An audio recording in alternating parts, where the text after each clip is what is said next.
जगन्नाथ पिलामाने आमे आमर ए संस्कृत शिक्षायतन प्रकोष्ठ मध्य गत पीरियड रे विभक्ति संस्कृत व्याकरण विभक्ति प्रकरण आमे प्रथम विभक्ति पढ़ी आज आमे से द्वितीय विभक्ति को पढ़ा पिलामाने प्रथम विभक्ति रे आमे पढ़ी जे कर्तरी प्रथमा उक्ते कर्मणि प्रथमा संबोधनी प्रथमा आउ केतोटी अव्यय पद जोगे प्रथम विभक्ति होउथिला। एबे आमे पढ़िबा कर्मकारक ताले कर्मकारक बा द्वितीय विभक्ति कर्मकारक रे द्वितीय विभक्ति हुए। प्रथमे आमे जानिबा जे कर्म काहा कहंती ना एठी लिखा हिची कर्तार जहा अत्यंत ईप्सित ताहाको आमे कर्म कहू। यथा शिशुः चंद्रम पश्यति ये गोटे वाक्य आध्यरे शिशु हैला कर्ता नहीं तेणु शिशुर इष्टतम होची किए बा इच्छा होची कौन चंद्र नहीं तेणु एठारे चंद्रर द्वितीय विभक्ति हिची तेणु याकू कहिबा कौन कर्मणि द्वितीया बा कर्तुरीप्सितम कर्मम नहीं आकू आमे कहिले कर्मणि द्वितीया। एबे आमे द्वितीय विभक्तिर आउ केतोटी नियम सब गोटी गोटी करी आमे पढ़िबा देख। ताले प्रथमे आमे कोन पढ़िले एबे ना कर्मणि द्वितीया हैला कर्मणि द्वितीया आमे पढ़ी गले एटा जे कर्तार जहा प्रधान ईप्सित ताहा होची कर्म जेमती शिशुः चंद्रम पश्यति ताले शिशुर इच्छा कोटा काहाको देखिबा पई ना चंद्र तेणु चंद्र हैला कर्मणि द्वितीया। आउ केतोटी आमे तार उदाहरण देखिबा कोठी कोठी आउ द्वितीय व्यक्ति हुए ना अधि उपसर्ग सी स्था आउ आस धातुरु अधिकरण स्थान रे कर्म संज्ञा हुए बुझेला। अधि उपसर्ग सी स्था आउ आस धातुरु अधिकरण स्थान रे कर्म संज्ञा हुए। यथा शिशुः सज्जाम अधिसेते आमे अधिसेते माने कोन शयन करूची ताले आमे जदी करिबा खाली सेते सी धातु पिला माने सी धातु माने शयन करिबा तार रूप केमती हुए सेते सयाते सेरते शेषे सयाथे सेध्वे शये सयाबहे सयामहे ताले सेते कहिले कोन ए जो सी धातु कहिले सेते माने शयन करिबा ताले अधि उपसर्ग जदी ता पूर्वरु लागी गला अधिसेते जदी हे गला ताले अधिकरण द्वितीय विभक्ति हिजबो कर्मस्थान कर्म संज्ञा हिजबो जेमती शिशुः सज्जाम अधिसेते हैला सज्जाम हबो। आमे जदी खाली सेते लगेई थांते कोन हे थांता शिशुः सज्जायाम सेते ए आई थांता किंतु आमे जदी अधि लगे दउचे ताले सेठी कोन हिजबो शिशुः सज्जाम अधिसेते बुझ पालो जदी अधि उपसर्ग आमे लगे दउचे ताले हिजबो सज्जाम शिशुः सज्जाम अधिसेते किंतु आमे जदी खाली सेते लगेबा ताले हबो सज्जायाम तेणु अधि उपसर्ग सी धातु आ स्था धातु भी आ आस धातु भी ए तीनटा जगह रे कोन हे जाय कर्म संज्ञा हे जाय द्वितीय व्यक्ति हो जाय जेमती सह गृहम अधितिष्ठति सह गृहम अधितिष्ठति आमे जदी खाली स्था धातुर रूप केमती हुए तिष्ठति तिष्ठतः तिष्ठन्ति तिष्ठसि तिष्ठथः तिष्ठथ तिष्ठामि तिष्ठावः तिष्ठामः जदी हमें करिबा सह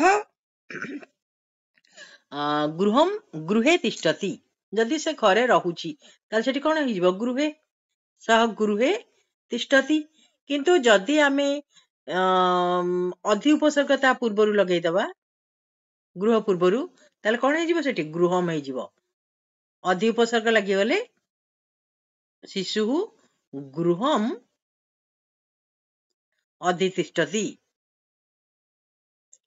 अधितिष्ठति बुझ पालो जदी लागि जाउची अधि उपसर्ग ताले कोन हे गला गृहम हे गला माने द्वितीय व्यक्ति हे गला। सेमती आस धातुर मध्य हुए आस्ते आसते आसाथे सेठी कोन हबो सह सज्जाम आस्ते आस्ते माने बसीची आस धातु माने बसीबा हैला पिला माने आस धातु माने कोन बसीबा बसिबा ताले शिशु सज्जम आस्ते आस्ते माने शिशु सज्जायाम आस्ते जदि खाली आस्ते लगेले किंतु जदि अधिक उपसर्ग ता पूर्व लगेबा ताले हबो शिशु सज्जम आस्ते द्वितीय व्यक्ति हिजबो बुझि परलो अधिक उपसर्ग सी स्था आस्था तु पूर्वरु लागि गले कर्म हो जाए द्वितीय व्यक्ति हो जाए जो न लागिबो ताले सप्तमी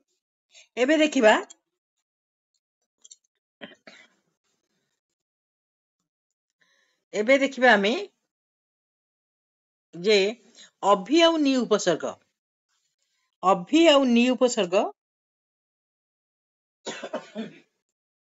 जदि 20 धातु पूर्वरु लागि जिवो अभि आउ नि उपसर्ग जदि 20 धातु पूर्वरु लागि जिवो ताले द्वितीय विभक्ति हेइ जिवो यथा साधुः सन्मार्गम अभिनिवेशते बुझिपाछो साधुः सन्मार्गम अभिनिवेशते साधुः सन्मार्गम को व्यक्ति ला द्वितीय व्यक्ति ला कोन पई जदि लागि गला अभिनिवेशते एकाठी लखिला अभिनिवेशते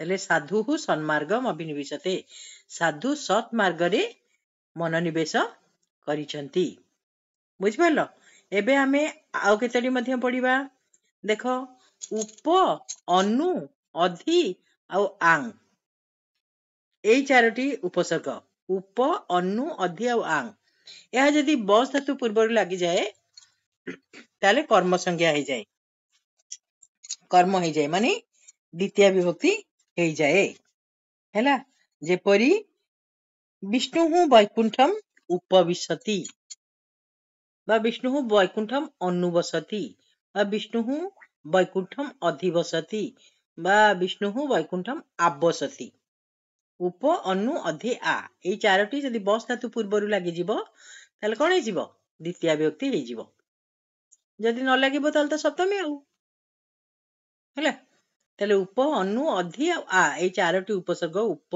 अनु अधि आ ए चारोटी उपसर्ग जदि बस धातु पूर्वरु लागि जाए ताले कर्म संज्ञा बा द्वितीय विभक्ति हुए बुझ परलो एबे हमें पढिबा आ गुटी व्याप्ति अर्थ रे काल बा मार्गवाचक शब्दर द्वितीय विभक्ति हुए व्याप्ति अर्थ रे पिला माने व्याप्ति माने जानछो व्याप्ति माने लगातार लागिथिबो ताले काल बा मार्गवाचक शब्दर को व्यक्ति हबो द्वितीय विभक्ति हबो हला सेही परी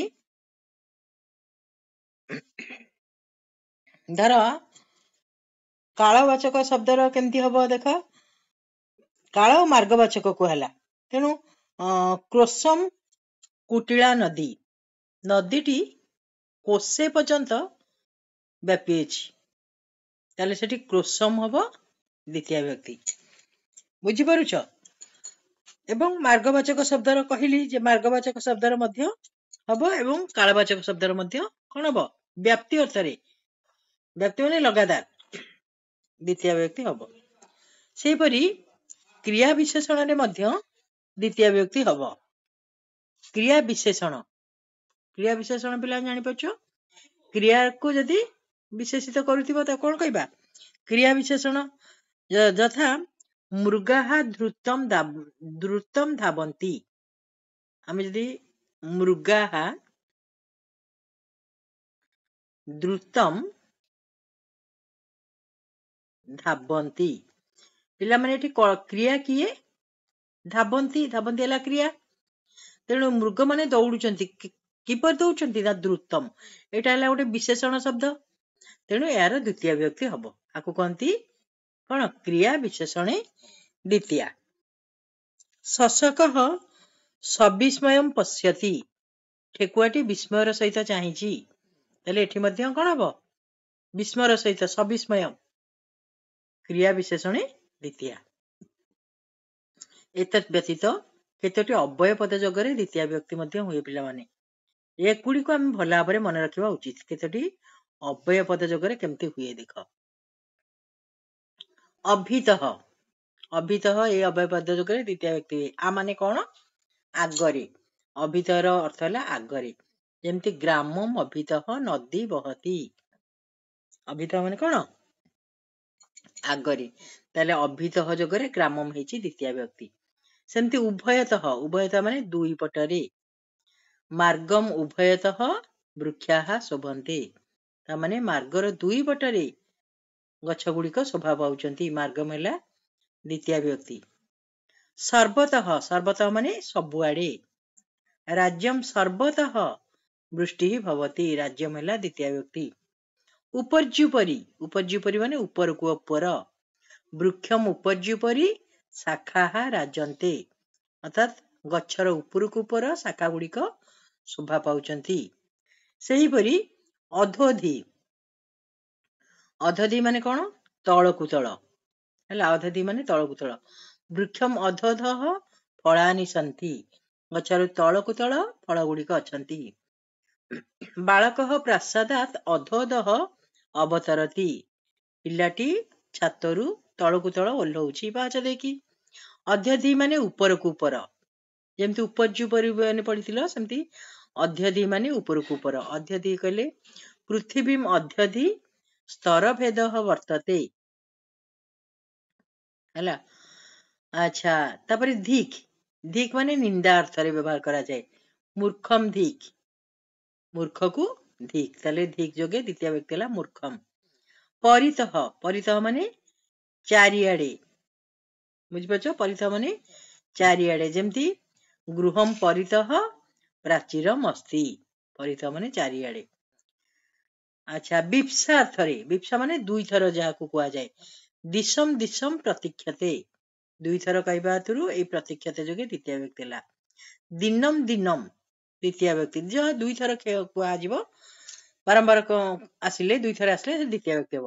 ଅନ୍ତରା ମାନେ ମଝିରେ। କଟକମ୍ ପୁରୀମ୍ ଚ ଅନ୍ତରା ରାଜଧାନୀ ହେଲା। ଅନ୍ତରା ମାନେ ମଝିରେ। ଅନ୍ତରଣେ ମାନେ ବିନା। ଆ ଯୋଗେ ବି ଦ୍ୱିତୀୟ ବ୍ୟକ୍ତି ହୁଏ। ଶ୍ରୀମନ୍ ଅନ୍ତରେଣ ଶ୍ରମମ୍ ଅନ୍ତରେଣ ସିଦ୍ଧି ନାସ୍ତି। ଶ୍ରମ ବିନା ସିଦ୍ଧି ନାହିଁ। ଯାବତ୍ ମାନେ ବି ଦ୍ୱିତୀୟ ବ୍ୟକ୍ତି। ଯାବତ୍ ମାନେ ପର୍ଯ୍ୟନ୍ତ। ନଦୀମ୍ ଯାବତ୍ ବନ୍ଧୁମ୍ ଅନୁସରେତ୍। ନଦୀ ପର୍ଯ୍ୟନ୍ତ ବନ୍ଧୁଙ୍କୁ ଅନୁସରଣ କର। ବୁଝିପାରିଲ? ବିନା ଏ ଅଭୟ ପଦ ଯୋଗେ ମଧ୍ୟ ଦ୍ୱିତୀୟ ବ୍ୟକ୍ତି ହୁଏ। ବିଦ୍ୟାମ୍ ବିନା ଜୀବନମ୍ ବୃଥା। ବିଦ୍ୟାମ୍ ହେଲା ଦ୍ୱିତୀୟ ବ୍ୟକ୍ତି। ଋତେ ଯୋଗେ ମଧ୍ୟ ଦ୍ୱିତୀୟ ବ୍ୟକ୍ତି ହୁଏ। ଋତେ ମାନେ ବ୍ୟତୀତ। ଶ୍ରମମ୍ ଋତେ ଫଳମ୍ ନ ଲଭତେ। ଶ୍ରମ ବିନା ଫଳ ମିଳେ ନାହିଁ। ନିକଷା ଯୋଗରେ ମଧ୍ୟ ଦ୍ୱିତୀୟ ବ୍ୟକ୍ତି ହୁଏ। ନିକଷା ମାନେ ନିକଟରେ। ସମୟ ଯୋଗେ ମଧ୍ୟ ଦ୍ୱିତୀୟ ବ୍ୟକ୍ତି ହୁଏ। ଏ ଦିଟା ଯାକର ଅର୍ଥ ହଉଛି ନିକଟରେ। ମାତରମ୍ ନିକଷା ଶିଶୁଃ କ୍ରୀଡ଼ତି। ସେମିତି ତମେ କରିପାରିବ। ମାତରମ୍ ସମୟା ଶିଶୁଃ କ୍ରୀଡ଼ତି।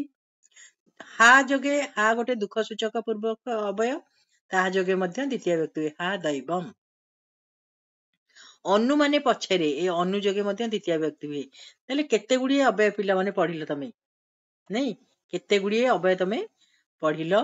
ଯେମିତି କଣ କହିଲା? ଉପର୍ଯ୍ୟୁପରି, ଅଧ୍ୟଧି, ଅଧୋଦଃ, ଅଭିତଃ, ପରିତଃ, ଅଧ୍ୟଧି, ତାପରେ ବିନା, ଋତେ, ଧିକ୍, ଅନ୍ତରା, ଅନ୍ତରେଣ, ପ୍ରତି, ସମୟା, ନିକଷା, ହା, ଏମିତି ସବୁ ଯୋଗେ, ଏଇ ସବୁ ଅବୟ ପଦ ଯୋଗେ ମଧ୍ୟ କଣ ହୁଏ?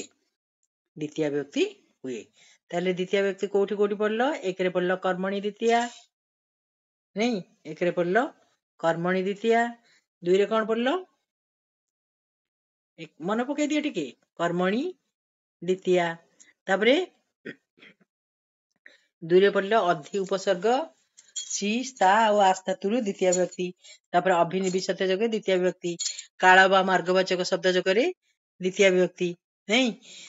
ତାପରେ କେତୋଟି ଅବୟ ପଦ ଯୋଗେ ଦ୍ୱିତୀୟ ବ୍ୟକ୍ତି, ଆଉ ବ୍ୟକ୍ତି ଅର୍ଥରେ ଦ୍ୱିତୀୟ ବ୍ୟକ୍ତି। ତେଣୁ ଦ୍ୱିତୀୟ ବ୍ୟକ୍ତି କୁ ପଢିଲ। ଏବେ ତାକୁ ଟିକେ ତୁମେ ମନେ ରଖ, ଏବଂ ବିଶେଷ କରି ଏଇ ଅବୟ ପଦ ଯୋଗେ ଯୋଉ ଦ୍ୱିତୀୟ ବ୍ୟକ୍ତି ହଉଛି, ଏଗୁଡିକ ମନେ ରଖ। ଏହାପରେ ଆମେ ଆସନ୍ତା ପିରିୟଡକୁ ଆମେ ତୃତୀୟ ବ୍ୟକ୍ତିକୁ ପଢିବା। ଏବେ ଦ୍ୱିତୀୟ ବ୍ୟକ୍ତିକୁ ଭଲ ଭାବରେ ମନେ ରଖ। ପିଲାମାନେ ବିଭକ୍ତି ମନେ ରଖିବା ଦ୍ଵାରା ଆମେମାନେ ସଂସ୍କୃତ ସାହିତ୍ୟର ଅନୁବାଦ ଆଉ ସଂଶୋଧନ ବାକ୍ୟ ଗଠନ ଏ ସବୁ ଗୁଡିକ ଭଲ ଭାବରେ କରିପାରିବା। ବିଭକ୍ତି ହଉଛି ମୁଖ୍ୟ ଜିନିଷ। ତେଣୁ ଆଜି ପାଇଁ ତାହେଲେ ଏଇଠି ରଖିବା। ପୁଣି ତୃତୀୟା ବିଭକ୍ତି ପଢିଲା ବେଳକୁ ସମସ୍ତେ ଏକାଠି ହବା।